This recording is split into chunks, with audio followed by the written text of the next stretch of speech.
I love character building. I love creating that whole entire like world within the thing. And I was like, if I want to know what's happening in today's episodes, I need to know all of the context. I need to feel all of the things. I love getting attached to characters. Forgetting that it's a make believe show and they will get ripped away from me, but I love the connection that is built.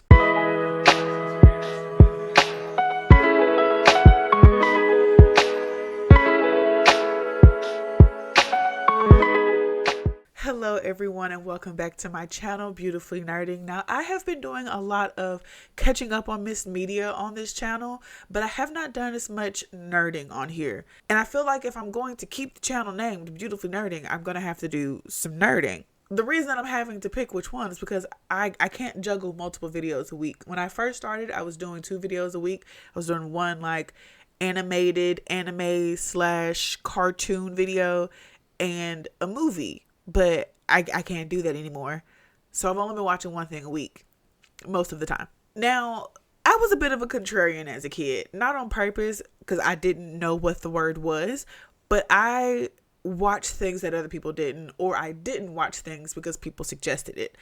I was the kid who was watching Digimon for the simple fact that everyone was losing their minds over the other pocket monsters. I watched PBS kid shows even though all of my friends were already onto Nickelodeon. And I had access to cable as well.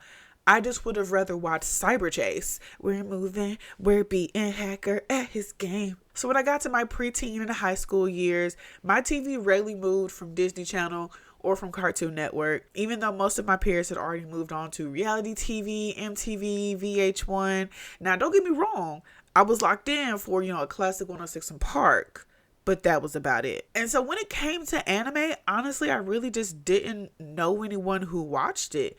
And if they did, they were very tight-lipped. Like, I feel like if I had been sat down and given some options of like, here's a list of possible animes that you might like, maybe I would have gotten into it. Because anything animated, I'm here for. All I knew was that one kid who was Naruto running through the hallway. And we all knew that it was a Naruto run, but most of us hadn't watched it because of that kid right there. And so outside of the weird kid at school, I think the only anime I had really ever heard of was Sailor Moon because that was the girly anime. Later in life, I tried to give it a shot and I remember not even being able to get through the first episode. I'm not for sure exactly what it was, but I was just like, this ain't it, boss. This not it for me.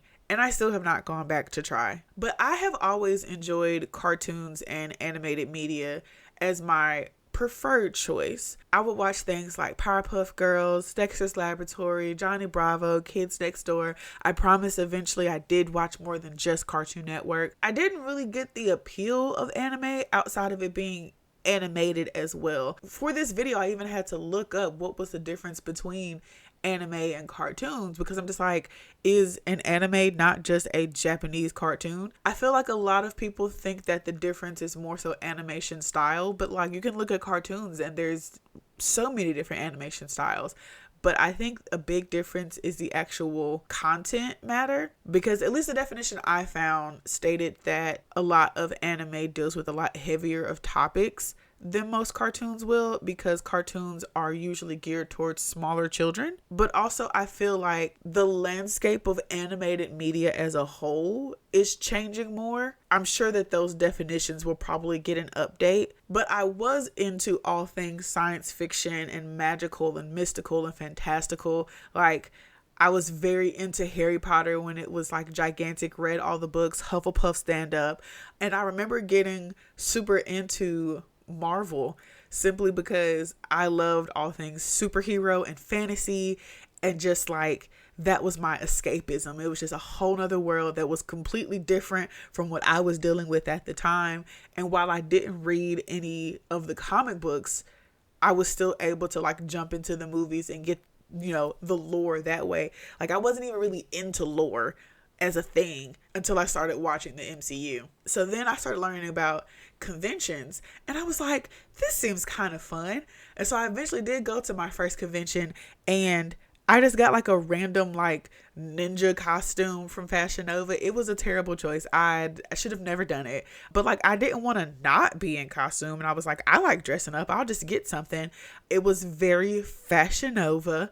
It was also February, and I guess Arkansas at the time did not get the memo that we were done with the snow. And so there was snow on the ground, but I was not cold. But like in the pictures, you can see the snow, and folks are just like, "Are you good?" And I was like, "I promise you, it's not cold." So yeah, I went to that first convention, and I went with a friend of mine. I didn't know how conventions worked, because when we got there, like I saw like so many people there, like it was jam-packed, and we sat in the exhibition room for hours. I may have indulged in my fun time gummy. It felt like we were there for so long, and I was so bored and so upset, because I was like, people lose their minds over anime conventions, and we're just sitting here. Like, if this is what anime conventions are, I want no parts. I talked to my friend later about it, and he said that I had said that I didn't want to go anywhere else, which I combated to him. I had never been here before. I didn't know what else there was. Like, I don't know if he had a schedule or not. I don't know what it was, but we were legitimately just in that exhibition room. And I was like, there's got to be more than this provincial life. But fortunately for me, I live in a city that is big enough to have their own conventions. Granted, the convention isn't gigantic, but it was another one. I happened to be at the convention center for a different event while the convention in my hometown was going on. And so I walk into the bathroom, and I see like all these people dressed up. I see a bunch of weird cutouts, and I was like, let me go see what's happening over here. So I go down to the area, and fortunately for me, I'm one of those people who I can just go up to random people and start talking. I guess my face gives enough approachability that people don't mind having random conversations with me. So I go up and I'm like, hey, what's happening? And they're like, oh, it's Metrotham Con and all this stuff. And they're explaining to me like it's a 3-day convention, and I happen to be at an event that Friday. And so I actually did come back Saturday, and I went to the rest of the convention, and it was so much fun. And I was like, okay, so conventions can be fun if you actually have a plan. And I'm not saying you have to like plan out every single second to the T, know exactly where you're going from 8 a.m. to 11 p.m. I'm just saying, like, give yourself some options, know what actually is happening during the day so that you can, you know, dip in and out of different things as they're happening, because just going and having and vibes, that's not how I work, because vibes will have you sit in the exhibition hall for 3 hours. So now I'm engaging more with more anime content. I'm making new anime friends, and granted, I'm still not as into anime, but I enjoy the happiness that I'm seeing that it brings other people. You know, I'm seeing their big three conversations. I don't have a big three. I don't watch enough anime for all of that. And then it happens. The live action One Piece dropped on Netflix on August the 31st, 2023. In these big three conversations, a lot of people had listed One Piece. I had multiple people over the years tell me that I would like One Piece. People were surprised that I had never seen a single episode of One Piece. And I'm just like, it's over 1,000 episodes. Why would I get started? The One Piece live action drops, and I'm like, you know what? Let me go ahead and give it a chance. Everybody's hyped it up so much. It's 8 episodes of a live action. Like, it's not going to be that much. I can do this. So I watched the live action. I am immediately obsessed. I think I watched the whole thing in either a day or two, because I was that much into it. And Netflix knew exactly what they were doing, because as soon as you finish the last episode, the very first suggested show to watch was the anime. And I was like, I mean, I'm here, might as well watch it. So I started watching the live action in like September of last year. As of now, I am currently at episode like 520, 525. So I'm not caught up for anyone to be like, have you gotten to the part where da da da da? Like, please don't. Please do not put your spoilers in my comment section.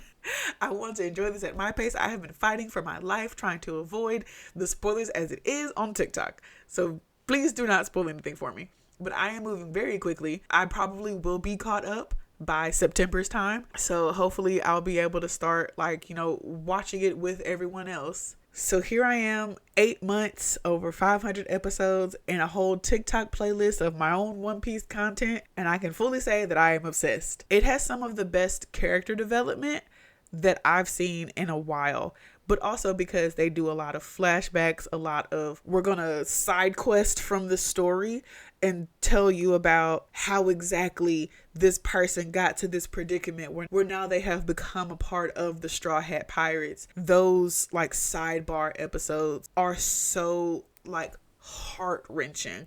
Like, I still remember being on the brink of tears. I try not to cry too much at TV and movies because, you know, I can't be letting my thug slide. But like Robin's backstory, whew, and then when Luffy was asking her the questions, it was like, come on now, I need you to say this one thing. Like, it was like right there. It was right there. I was real misty. My favorite overall aspect about One Piece is found family. I have always been a person who loves making friends. And I'm the kind of person of like, if you down with me, I'm down with you. And we can be besties all the live long day. I fully believe that the connections that you make and that you choose to build can sometimes be stronger than those that are created just off of you all share some DNA. None of the Straw Hats are related in any type of way, but they all are standing on this one goal of going out to sea to be able to find something that they weren't able to find where they were. And I love the journey for all of them. So all in all, I'm definitely enjoying my journey diving into anime. I've watched a few things on here. I feel like Blue Eye Samurai is anime, but I'm sure some people will be like, well, no, it's not anime because I don't care. If it's animated, I'm still gonna watch it. I'm really having a great time just diving into this world. I love that more creators and animators are telling more stories in this format, but I'm definitely excited to get into new shows that are coming out, like some of like the Netflix series that are only like, I'm only 1 or 2, maybe 3 seasons behind. I don't mind, you know, watching those shows. DBZ and Naruto, I don't know if I could do it, boss. Like, y'all can show me a random episode, I might watch it with y'all. As long as y'all are open to answering questions I might have.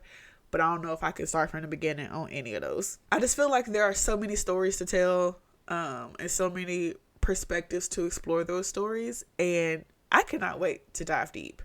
And I hope you all explore my random ranting about my love of animated media. It's pretty much all this was. I just kind of wanted to talk about how obsessed I've been with One Piece. I hope you have a great rest of your day. Make sure to like and subscribe, share with all your friends, and yeah, I'll catch y'all next time. Bye.